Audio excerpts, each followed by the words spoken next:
نور الدين احمد نور الدين، ضرب اشمون منوفيه. مشكلة سيادتك؟ مشكلة سيادتي ان انا كنت مجند بالقوات المسلحة، خدمت حوالي 8 سنوات.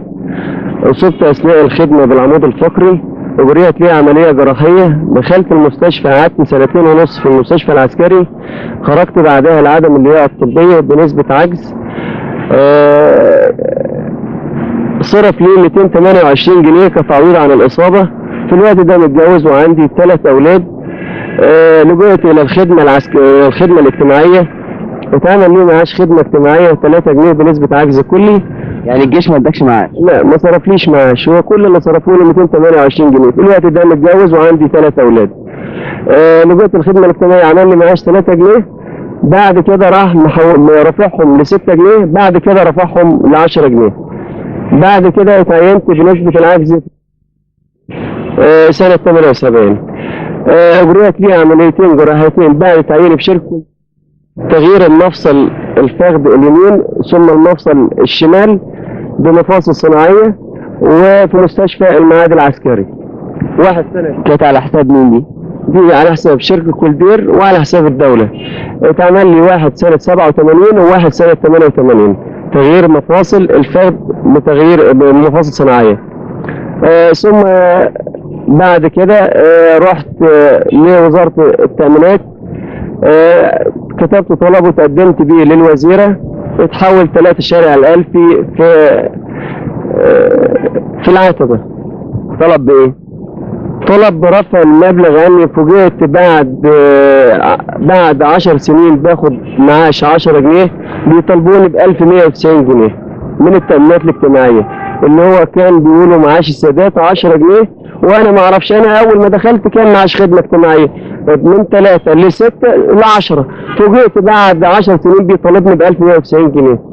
انا دلوقتي مرتبي 59 جنيه، عندي 4 اولاد في التعليم، عندي الإصابة بتاعتي نسبة العجز اللي هي معايا يعني كويس ان انا ماشي قصاد اولادي.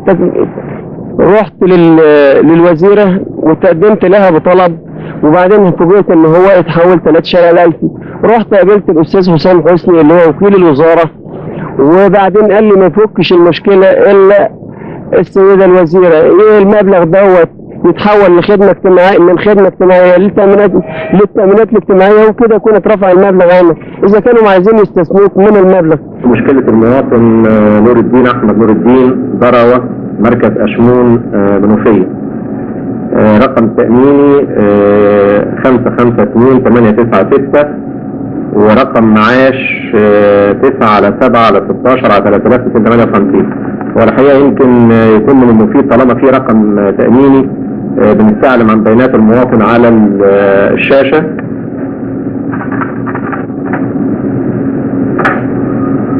فعلا متسجل ورقم تأميني صح نور الدين. الحقيقة الرد على هذه المشكلة بنوضح حاجة مهمة جدا، وهو ان نظام التأمين الاجتماعي زي ما قلنا قبل كده النهاردة مش مخلي حد مش خاضع ليه قانون التأمين الاجتماعي.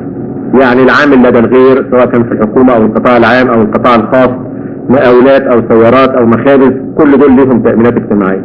صاحب العمل ليه تأمينات اجتماعية. العامل المصري بعقد شخص في الخارج غير مؤمن عليه في داخل مصر مؤمن عليه ليه تأمينات اجتماعية. العمالة الغير منتظمة، باعة الجرايد والفلاحين وعمال الزراعة واصحاب المهن الصغيرة واصحاب الملكيات الصغيرة، كل دول ليهم تأمينات اجتماعية. الحقيقة قانون التأمين الاجتماعي النهاردة مش مخليه حد، والكل متغطي. بس مين هو بقى اللي متغطي بالتأمينات الاجتماعية؟ اللي هم في سن العمل، واللي بيعمل فبيخضع لقانون التأمين الاجتماعي. بعد ما امتدت هذه المظلة لجميع فئات قوى الشعب العاملة في 1/7/80، في هذا التاريخ نلاحظ ان في ناس ما استفادوش من قانون التأمين الاجتماعي. فهؤلاء الناس قرر ليهم معاش اسمه معاش السادات. يبقى معاش السادات عاوزين نبقى واخدين بالنا وعارفين ان معاش السادات لمن ليس له اي دخل اخر. معاش السادات لمن ليس له اي دخل اخر يساوي قيمة هذا المعاش او يزيد عليه. هذا المعاش قيمته 10 جنيه. يبقى اي حد عنده دخل بيزيد عن ال10 جنيه ايا كان مصدر هذا الدخل، سواء كان من ارض زراعية، سواء كان من عمل، سواء كان من مهنة، سواء من اي حاجة، اي واحد عنده دخل يزيد عن ال10 جنيه في الشهر يبقى ليس له الحق في معاش السادات. واضح المشكله اللي قدامنا ان المواطن نور الدين كان بيحصل على معاش ثلاث من سنه 80، بس حصل على هذا المعاش بشكل خاطئ. ليه؟ لانه بيشتغل موظف من سنه 78 وعنده دخل، وطبعا من البيانات المسجله على الكمبيوتر لما بنستعرض بيانات الدخل بتاعته من سنه 78 بنلاقيه كان بيشتغل باكثر من 10 جنيه، بيشتغل بمرتب يزيد عن 10 جنيه، وبالتالي ليس له الحق في الحصول على معاش السادات. يعني انا شايف ان مرتبه النهارده في سنه 90 طبقا للبيانات المسجله على الكمبيوتر وصلنا لاجر اساسي 57 جنيه ونص، واجر متغير 46 جنيه و90 قرش. يبقى ازاي عندي دخل شهري يزيد عن ال 100 جنيه وبحصل على معاش السادات؟ وبالتالي عدم استحقاقه لمعاش السادات رتب عليه مديونيه بلغت 1190 جنيه. هذه المديونيه لا محل ان احنا نقول نعفي منها. نعفي منها ازاي؟ ده واحد حصل على معاشات بدون وجه حق. فالحقيقه من خلال هذه المشكله بناشد وبوجه النظر، لان في بعض الناس فاهمه ان معاش السادات ده حاجه كده فوق البيع. يعني تلاقي واحد مثلا بياخد معاش لانه كان موظف مثلا وراح مقدم في معاش السادات ويقول لك اما اخد حته كده من معاش السادات، او واحد عنده ارض زراعيه وعنده 3-4 فدادين يقول لك ما ناخد كمان معاش السادات، او واحد مش عارف بيشتغل ايه وبياخد معاش السادات. طبعا كل هذه الصور مرفوضه وغير مقبوله. احنا بنقول معاش السادات لمن ليس له اي دخل يساوي هذا المعاش او يزيد عليه، بمعنى ان اي واحد عنده دخل يزيد عن 10 جنيه ليس من حقه الحصول على معاش السادات. اي واحد بيجد في نفسه هذا الموقف النهارده من الناس اللي بياخدوا معاش السادات بنقول له لو سمحت بادر بانك انت تحدد موقفك وتبلغ التأمينات وتشوف المديونيه اللي عليك وتسددها وتخلص منها، علشان ما تتراكمش عليك مديونيه ونوصل للي وصل ليه الاخ نور الدين ان عليه 1190 جنيه. موقف مش تمام.